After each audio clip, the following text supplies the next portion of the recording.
Hello, everyone, and welcome to another episode of the Sales Think Tank from LinkedIn, the show that brings you sales thought leadership from sales industry experts.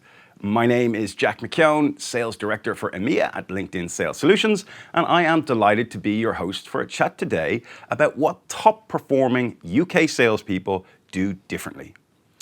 Recently, LinkedIn published its annual research report, The State of Sales, which surveyed 3,000 B2B buyers and sellers in the UK to take the pulse of the nation's salespeople and their buyers. This year, we set out to find out what makes a top seller tick. Everyone knows one of those amazing salespeople who have never seemed to have any problem exceeding their target.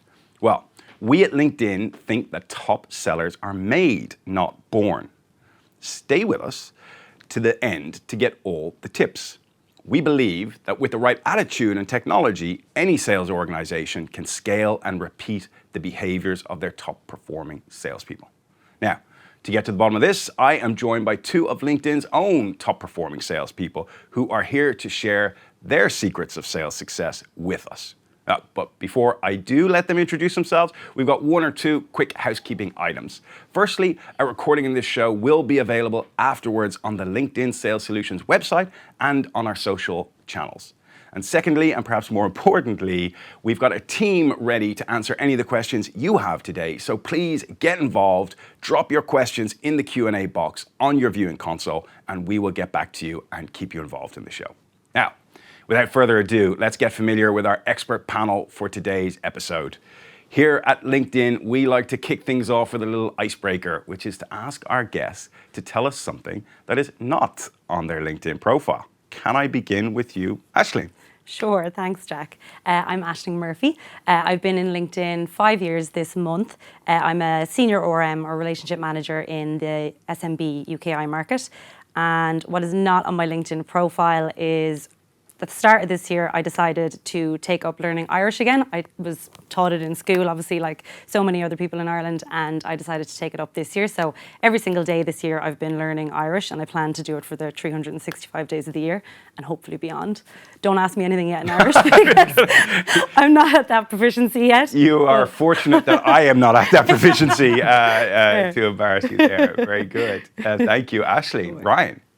Hi, so my name is Ryan Chuck. I'm an account executive in the UK market at LinkedIn Sales Solutions. I've been at LinkedIn now for 4 years, and in terms of what's not on my LinkedIn profile, I'm an avid traveller. I like to travel as much as possible. I have been to 30 countries so far, and as of next month, September, I'll be in Sydney, so that will make it 31. So 31. Any favourites? Maldives, Bali, Berlin. Okay, yeah. You're making a grey day here feel so less exotic. Thank you both very much. Right, of course, we are here to talk about top sellers and what top sellers do, and I am fortunate enough to know that both of you are absolute top sellers. So I'm really looking forward to hearing what each of you have got to say. You're the real experts, right? Shall we dive into the questions? Work away. That's good. All right. Well, I'm a little older than you guys. I've been in sales for over 25 years, and this question feels timeless now. It's true or false, top sellers are born, not made. Aisling. So false. I think top sellers are absolutely made, in my opinion. I think any top sales reps, the main thing you need to bring to the table is hard work, but I think you also need to work in a smart way. But I think any rep, if they have the right attitude, if they really listen to what their customers are saying and what their customers' needs are, and if they're doing their research on the company and the industry, and if they're using any of the technologies that they have at their disposal, I don't see why any rep shouldn't be hitting their target or over exceeding their target. Ryan. So I would totally agree. So I certainly feel as though top performers are made. If I look at my own kind of career, I think we're all a result of our working environment. And when I look at the skill sets that I've kind of acquired over the years, I've kind of picked up on things that I've learnt from peers that I admire, leaders and so on and so forth, and I've looked to kind of implement that into my own role and day to day. So I certainly think it can be they're made rather than born. I couldn't agree more. Ryan, if I can stay with you, what outreach methods do you feel are working best in the UK right now, and why? From an outreach perspective, I feel as though personalised and tailored outreach are the most effective. I think, particularly in the era in which we're able to, reach out and engage with prospects and customers, they are getting, a plethora of messages day in and day out. So as a result, if you're able to come across a lot more personalised, tailored, informed, and most importantly, credible, you're more inclined to get a response and some engagement from your outreach, essentially. Yeah. Ash? Yeah, I'd fully agree. I think the most effective form of outreach is the personalised one. I think it's all about what you say and how you come across. And I think when it comes to reaching out to prospects or customers, you always need to put yourself in their shoes.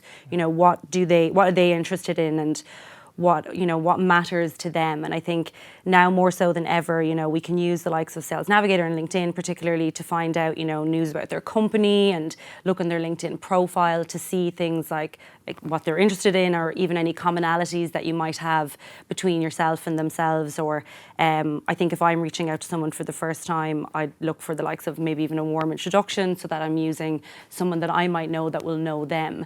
And that always gets you kind of a step closer. But 100% what Ryan said, it's all about your personalisation when it comes to what you're saying to customers. It is, isn't it? And for the purpose of this report, we classify top sellers as people who have achieved over 140% of quota. And what we're seeing now is 82% of them are telling us they never outreach without doing research first. So it kind of makes sense, what you guys are saying and your own experience. Yeah. Linked into that, if you'll forgive the pun, one of the things that we discovered in this particular report is that top sellers actually spend less time selling than the underperforming or mediocre sellers. And why that is they spend more time keeping their data clean and researching their prospects. Does that surprise you, or how did that sit with you when you learned that? I mean, it doesn't surprise me, to be honest, because I honestly think that so much work goes into the background of a customer or an account that you have, whether that be the prep or the research that you do, or whether it be, the countless discovery calls or, fact-finding calls that you're going to do with the customer. I'd argue that, top reps spend more time listening to customers and doing discovery on them than they do actually selling their product, because you constantly have to be aligned to what the customer wants. So, and in relation to keeping data clean, I suppose when I look at myself, I'm, as a rep, super organized and super thorough. And I think ensuring that I have as much data as possible, but that it is as up to date as possible, is really important, because it's obviously important to know things, but it's also from a credibility perspective. I think if you're chatting to a customer constantly over and over again, you need to ensure that, hey, I know what's going on in your business, and it's not just what you're telling me, it's information that I'm gathering from other sources, like the likes of LinkedIn and Sales Navigator, etc. These days, ignorance of your clients can really be terminal to your prospects of making any kind of business, right? 100%, because it's easier to find information now than it ever has been before, I imagine. Yeah. I've only been in sales probably not as long as some people. You're not quite as old as me. But I imagine it's easier than it was then. So. It absolutely is. As someone who's been around a bit longer, I can validate that perspective for you, Ashley. Ryan? Yeah, I would totally agree. I think if I kind of look back at my career within sales, which is over kind of 15 years, I think there's been a huge shift from volume to kind of quality. So I remember my first sales role when I first got in the door. It was all about how many calls can you make, how many conversations can you have, how long can you be on the phone. Whereas now, as you see from the State of Sales report, it's all about doing your due diligence ahead of time, understanding, where the customer may be coming from, what some of the challenges may be, and how your product, your service, or your offering can, result in overcoming certain challenges that they may have for their particular business. So I think that kind of quality aspect is most important now than ever before, for sure. Yeah. And to everybody watching, just remember we've got a team of people taking your questions right now, so please drop them in the Q&A box, get involved. We'd love to hear from you. Aisling and Ryan, one of the findings we have in this year's State of Sales report is that top performers are twice as likely to say they use sales technology every day. What do you think they're using it for? So I suppose it brings it back to my earlier point that, as a rep, you need to work in a smart way. And I think, sales technology allows us to do that. I think like with sales technology, you can find out things about an industry, a company, a person with just a few clicks of a button. It's time efficient. And again, we've mentioned it a few times, but it gives you credibility when it comes to that customer. And I think we know that like mass outreach doesn't work. And I think with sales technology, being able to hone in on certain things allows you to personalize your outreach maybe, or strengthen your position in a deal. So I think as a top sales rep, that's really appealing. So I think it's all about, just making things easier for you about what you're learning. And I think using the technology that you have around you really helps save time as well, as more so than anything. Yeah, I would certainly agree on that kind of time piece. So, for me, kind of personally, using sales tools and technologies like LinkedIn Sales Navigator has been completely transformational in my day-to-day and my career. So if I take the example of, let's say COVID-19 as an example, there was a holding pattern from a workforce perspective in terms of, people being reluctant to change roles and move because of the uncertainty in the market.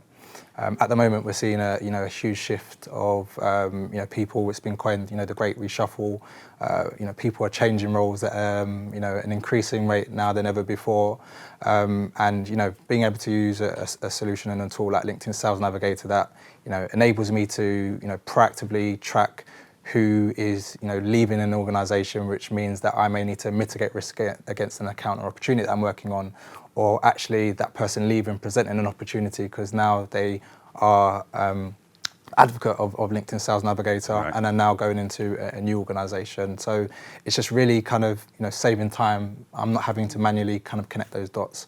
The platform is kind of doing that for me, and there are so many other tools, technologies, and solutions from a sales perspective that can be as transformative as well. Yeah, we are finding that most buyers now are saying that they have bought a product off a seller that they had dealt with at a previous organization. So we can see, using those tools to gain that efficiency and credibility is massively impactful. For sure.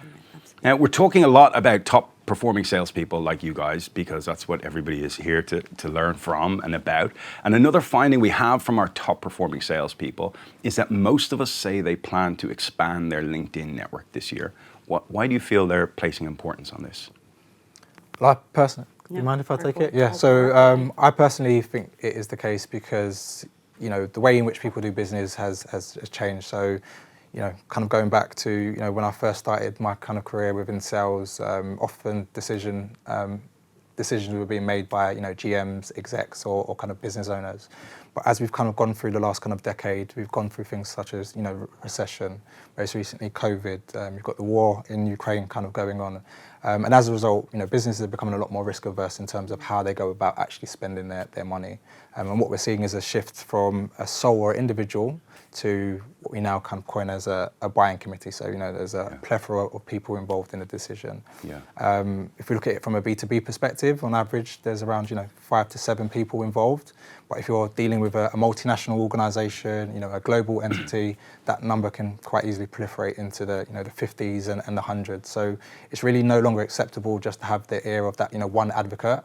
And at the bare minimum, you need to know, who is involved and has a seat at the table that could potentially be, influencing whether they partner with you and they do business with you. So that's one of the kind of key reasons. Absolutely, Ryan. And actually, just like to expand on some of the points you made there. In 2011, we used to talk about 5.4 decision makers being involved in the average buying decision, and we saw that steadily rise and tracked by a number of organizations, including ourselves, over the last decade. In this year's State of Sales, we found that the UK has got the highest number globally, and we've produced 13 State of Sales reports this year. UK highest globally above all other markets, and that is actually up to 13 now. 13 buyers involved or 13 decision makers involved in the average buying decision, which is, I must say, in one sense, it surprised me this year because it's such a big number, but working in the industry and seeing things change at the rate we've seen over the last 5 years, I suppose, then I wondered, should I be so surprised that the numbers gotten so big? Aisling? Geez, I'm not surprised by that at all, I don't think. But I think on the other side of the coin, obviously we've got what you guys have mentioned there, but from a brand perspective as well, I actually think it's really important, or LinkedIn is a really important part of any sales rep's career. And I think there's two ways that LinkedIn helps with your brand. And I think firstly, like your profile is your online digital card or your digital business card, and secondly, you can market yourself and your company very, very well on LinkedIn. So I think people are starting to, and reps in general are starting to see the significance of that. And I think by expanding your network, you're able to, I suppose, show off those things that I've just mentioned there to a larger audience. And I think that's becoming really important as things go further down online, as we've seen over the last number of years. Yeah, you touched on something really important there. We see now, working with other organizations to help them get more use out of LinkedIn, that in some cases the amount of inbound profile views on sellers' profiles is beginning to compete with the amount of views on web pages, advertising products. So having that right, having a good insight into what you can bring to that organization that you're looking to do business with, what they can learn from your experience, it's critical now in today's world, right? Absolutely, yeah. And I speak to a lot of customers as well that talk about posting on LinkedIn and sharing content, and we've seen individual reps do that a lot more, I think, over the last number of years. And again, I think people are kind of just seeing that it's actually really, really valuable and really important to do.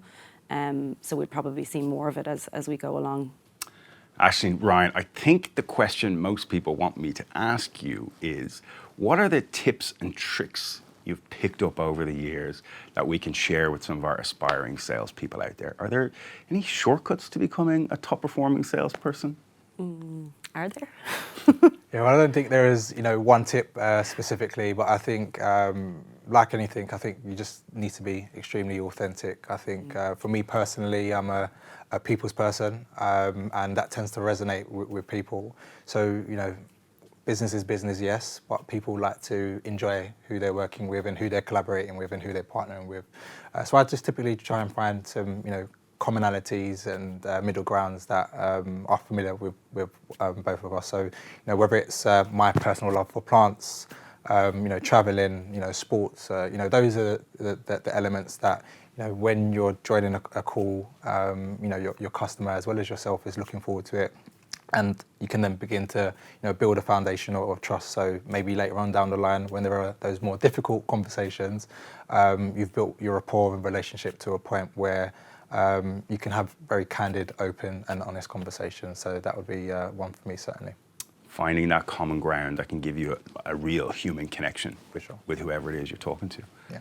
What's a secret sauce for you, Ash? Well, firstly, I'd agree with that. I think as an account manager, obviously being a relationship builder is massive to our role. And I think, being as frank and as open with your customers as possible from the get-go of your relationship. Because like Ryan said, once those awkward conversations come, because they know that, you're not holding anything back and that you are telling them everything that they need to know. But I think aside from, the personality part of our job, which is obviously massive, people buy from people, I think, small things that you can do, to really kind of get grounded as a great seller is things like, being organized. So starting your day with, your lists and what's actually going to kind of get you to your goal every day, so whether that's reaching out to a customer that you've not heard from in a while, or whether that's, going through building up the buying committees and seeing who else do I not have a relationship with in this company that I need to have a relationship with. Because I think that's one thing that's really important, and something that stood to me is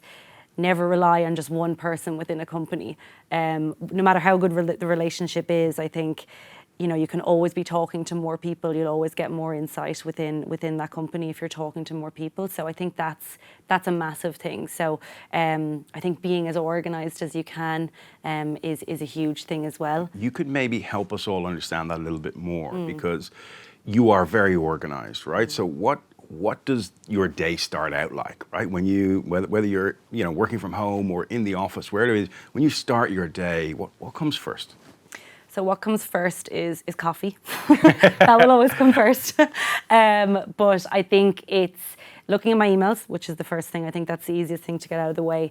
But I'll have always wrote a to-do list the night before, and I'll have traffic lighted it basically. So I'll have my green as things that I need to get to right away, yellow are things that I can get to, throughout the day, and then red are things that, I can get to, but they're not necessarily going to get me to my goal or maybe make me money in that week or in the term that I need to get to. So I think if you always make a list, by checking your emails first, I think it always allows you to add to that list so that you're, again, continuing your day on a list-based fashion, I suppose. And sales is ever changing, and I think as sales people, although we can be organized, we do have to be willing to adapt Flexible. and change very quickly. And I think that has to be in your personality to be able to, be flexible and know that maybe your list won't get done today, but you're going to put it on your list again tomorrow. And I think that's massive, is just making your list and making sure that your main goals in that list are things that you really need to get done and things that are going to bring you to your goal. They're not just things that you'd like to do, they're things that you literally have to do to get to your target, or they're things that you have to do for your customer to feel, that you're taking care of them, I suppose.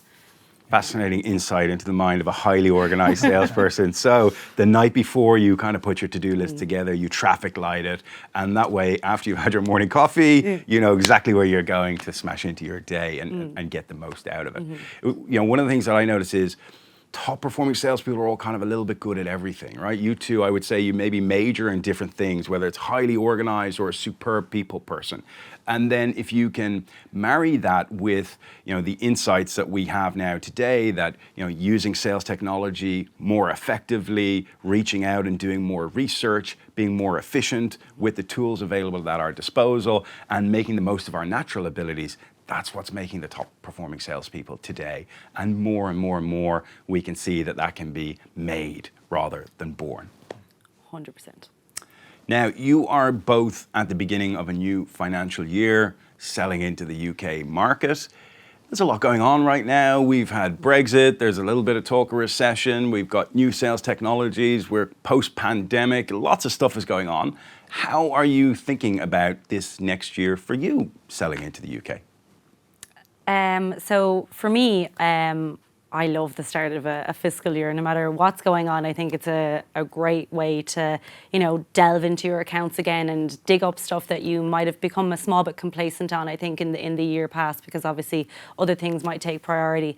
I think I'd be, remiss to say that I'm not a bit nervous of what's going to happen over the next kind of 12 months, particularly as we go to the end of this calendar year and after that. But I've been having some great conversations with customers, I think now more so than ever, and probably in bad times in general, is you just need to stay close to your customers, and always find out what's going on in their companies. And I think the more you build up a relationship with them, and this is where that comes into play, is that they're open with you, So I think it's not just having conversations about, adding on seats or anything like that. I think you need to be, where's your operations at? Where's, your revenue team sitting at? And all of that. You just need to see holistically what's going on in that company. And I've had a few of those great conversations over the last couple of weeks that I might not necessarily have had because we're going into what we're going into. So I think it's exciting. I'm always positive at the start of the year. I'll never start on a negative note. So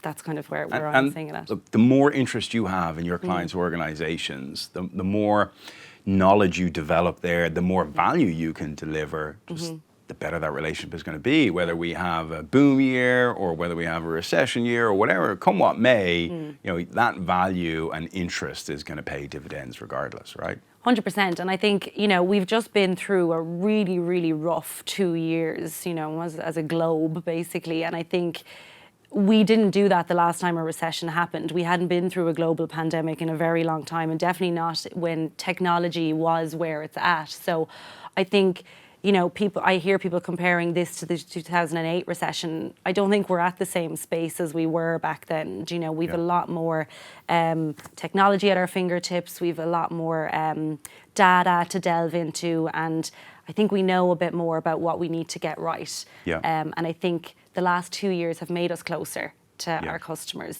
because personally, we all went through hell, I think bad times brings you closer. So I think that's going to it'll be a different kind of recession. Yeah. If there is one. I shouldn't have said the R word.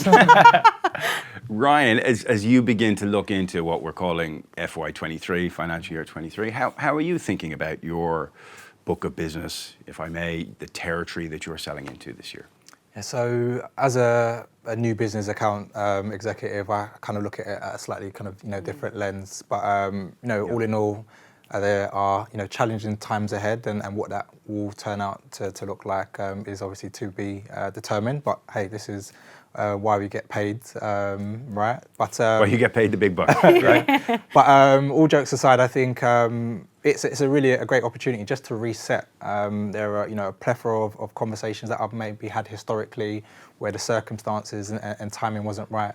And in challenging circumstances present opportunity and value. We've seen it during kind of COVID. Many businesses, many commercial organizations, were not set up to sell digitally and remotely. And we've seen how, LinkedIn Sales Navigator, as an example, has, completely transformed the way businesses operate. And even now that we're, going back to, an agile way of working, we're seeing legacy customers and more traditional in nature customers still continue to sell digitally. I think the second opportunity is just really around having continual conversation. This macroeconomic experience that we're all going through, it's a fluid one, and as a result, it just enables you at every touch point just to reset, as I kind of mentioned earlier, not make assumptions, be inquisitive, and kind of find out, okay, this has happened this week, this has happened, or this is going to happen. What does this look like? How does this impact your business? And as a result, you can have more meaningful conversations, and as a result of that, build the stronger relationships that we kind of spoke about earlier on. Now, Ashleen works with existing customers in relationship management, or what some companies will call account management. Ryan, you work in, you're an account executive, right? So you're hunting new business and you're working in the enterprise space in the UK. And what are the things you're doing now? What's a top performer like you doing at the beginning of the financial year that will set you up for the year? So I'm really kind of prioritizing my book based on where I personally feel clients can see value. So those accounts that maybe have the best use case given the current landscape or their industry, I'm kind of prioritizing it there. And do you use sales technology, or how do you identify which ones can get the most value from your products? Yeah, so I think it's just about that research element. So before you go out and sell, you just need to understand who you're selling to and will they fundamentally kind of see value. I'm someone that personally likes to be very certain that the person that I'm speaking to is going to see value. And as a result, that kind of comes across in kind of conversation.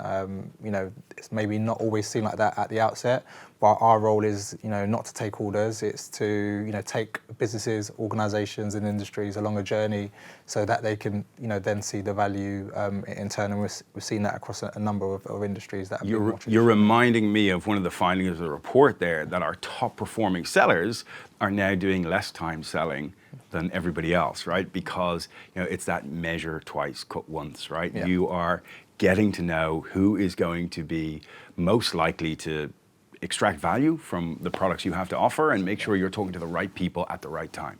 Correct, yeah. Brilliant. Okay. Well, happy selling. Happy FY23. Well, we'll have to leave it there, as that's all the time we have today for this topic. I'd like to thank all our guests for taking part in our show and for sharing with us their expertise. And to you, our audience, for joining us today. We hope you've got a few useful takeaways from our discussion, and we hope to see you again soon for another episode of the LinkedIn Sales Think Tank. Remember, you can still ask any last-minute questions in the Q&A box, and we will respond to you. We've also got loads of useful sales resources available to you on our website or by following the LinkedIn Sales Solutions blog. I look forward to seeing you next time. Have a great day. Take care.